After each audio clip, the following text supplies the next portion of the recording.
वैश्या प्रेम में घिरे बिल्वा मंगल की है। बिल्वा मंगल एक ब्राह्मण पुरोहित का बेटा था जो अपना सारा समय एक चिंतामणि नाम की वैश्या के कोठे पर व्यतीत करता था। दुखी हो उसके पिता ने सोचा अगर इसकी शादी कर दी जाए तो यह सुधर जाएगा। इसी सोच के साथ उन्होंने उसकी शादी एक सुंदर कन्या से कर दी। शादी के बाद भी बिल्वा मंगल में कोई बदलाव नहीं आया। वो पहले की भांति ही चिंतामणि वैश्या के कोठे पर पड़ा रहता। कुछ दिनों के बाद उसके पिता की मृत्यु हो गई। बिल्वा मंगल को चिंतामणि के कोठे से बुलाया गया। उसके आने पर दाह संस्कार हुआ। उसके पिता ने मरने से पहले ही सारी संपत्ति मंगल की पत्नी के नाम कर दी थी। उसको जब यह मालूम हुआ तो उसने अपनी पत्नी से सारी संपत्ति अपने नाम लिखवा ली। कुछ दिन तो वो अपने घर अपने पिता की मृत्यु के बाद रुका, परंतु सारे क्रियाकर्म होने पर वैश्या प्रेम में अंधे बिल्वा को चिंतामणि से मिलने की घनघोर इच्छा हुई। एक रात को वह सारी दौलत लेकर चिंतामणि के कोठे पर जाने के लिए सोचकर निकला ही था। वैश्या चूड़ामणि से मिलने की चाह में बिल्वा मंगल घर से निकला तो आंधी तूफान चल रहा था। नदी में बाढ़ आई हुई थी, पर बिल्वा मंगल को तो चिंतामणि से मिलने की लगन लगी हुई थी।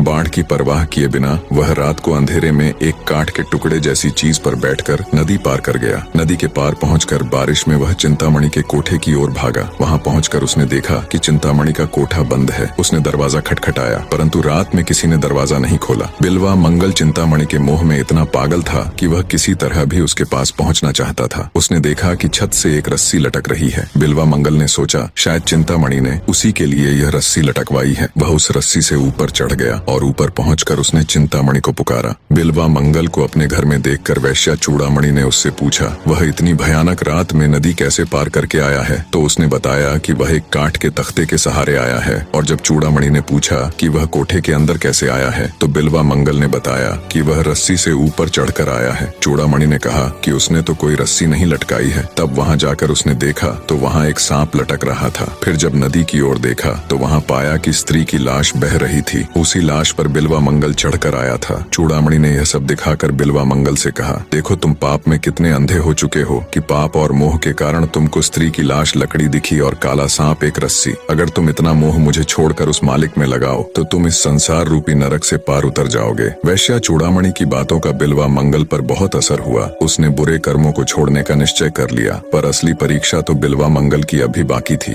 वैश्या चूड़ामणि ने जब बिल्वा को परमात्मा से मोह करने की बात कही तो उसे भी एहसास हुआ कि वो खुद भी तो एक गंदे कीचड़ में धंसी हुई है, वेश्यावृत्ति करती है। चूड़ामणि ने अपना साज सामान इत्यादि फिकवा दिया और भगवान के भजन में लीन हो गई। इधर बिल्वा मंगल भी अब चूड़ामणि के द्वारा ज्ञान प्राप्त होने से भगवान के भजन में लीन हो गया। वो बांसुरी बजाता और भिक्षा लेकर अपना पेट भरता। उसी नगर में एक महादानी सेठ भी रहता था। उसका नियम था जो कोई उसके दर पर आता वह कभी भी उसे खाली हाथ नहीं लौटाता। एक दिन बिल्वा मंगल भी सेठ के द्वार पर भिक्षा लेने के लिए पहुंच गया। उस दिन सेठ जी की धर्मपत्नी दान देने के स्थान पर बैठी हुई थी। वह अत्यंत रूपवती थी। उसको देखकर बिल्वा मंगल का मन चलायमान हो गया। उस दिन तो बिल्वा मंगल भिक्षा लेकर वापस चला आया। दूसरे दिन बिल्वा मंगल फिर से भिक्षा लेने गया। उस दिन बिल्वा मंगल ने सेठ जी से कहा आप महादानी हैं, इसलिए मैं आपसे एक दान मांगना चाहता हूँ। सेठ जी ने बिल्वा मंगल से दान मांगने को कहा। उस पर बिल्वा मंगल ने सेठ जी से कहा कि वह एक रात उनकी धर्मपत्नी के साथ निवास करना चाहता है। बीवी के साथ एक रात बिताने की बात सुनकर भी सेठ ने बिना विचलित हुए बिल्वा मंगल को दूसरे दिन शाम को आने का निमंत्रण दे दिया। सेठ ने जब ये बात सेठानी को बताई तो वह अत्यंत घबरा गई। बोली आपने यह क्या कर डाला। सेठ जी ने उत्तर दिया कि वह इतनी छोटी सी बात के लिए अपना प्राण नहीं तोड़ना चाहता। दूसरे दिन शाम को जब बिल्वा के आने का समय हुआ तो सेठानी अत्यंत घबरा रही थी। सेठ जी ने उससे कहा कि अतिथि सेवा में कोई भेद नहीं आने पाए, तुम्हें उसकी एक पत्नी के रूप में सेवा करनी होगी। बिल्वा मंगल जब आया तो उनको स्नान कराया, नए वस्त्र पहनाए, चंदन लगाया और फूलों के हार पहनाए। उसके बाद उसको सेठानी ने भोजन कराया। भोजन करने के बाद जब बिल्वा मंगल सोने के स्थान पर जा बैठा तो उस समय सेठानी असमंजस में पड़ गई कि वह क्या सेवा करे। जब उसने बिल्वा मंगल से पूछा तो उसने सेठानी को 2 सुई लाने को कहा। सेठानी की समझ में न आया कि बिल्वा मंगल को सुई क्यों चाहिए, परंतु उसने अपने कर्तव्य अनुसार आज्ञा का पालन किया। बिल्वा मंगल ने पहले सेठानी को बहुत अच्छी तरह देखा, फिर दोनों सुइयों को अपनी आंखों में घुसेड़ लिया। ये विचित्र घटना देखकर सेठानी बहुत घबराई और उसने शोर मचाकर सेठ जी को बुला लिया। सेठ ने भी जब बिल्वा को देखा तो घबरा गया और उसने बिल्वा मंगल से आंखें फोड़ने का कारण पूछा। तब बिल्वा मंगल ने सेठ को अपनी पूरी जीवन कथा सुनाई। उसने कहा कि वह अपने नेत्रों के कारण रूप के मोह में फंसकर भगवान से दूर हो जाता था। ये उसके नेत्र ही थे जो उसको विषय वासना में फंसा देते और उसके विचारों को अच्छाई और उस परमात्मा से भटकाकर पाप के द्वार की ओर ले जाते। इसलिए उसने इस सारे फसाद की जड़ को ही काट डाला। इस घटना के बाद बिल्वा मंगल परमात्मा की भक्ति में लीन हो गए और पूर्ण संत बने जिन्होंने अनेक प्रसिद्ध काव्यों की रचना भी की, जिन्हें हम सूरदास जी के नाम से जानते हैं, जो अपने समय के सर्वश्रेष्ठ कवि और परम ईश्वर भक्त थे।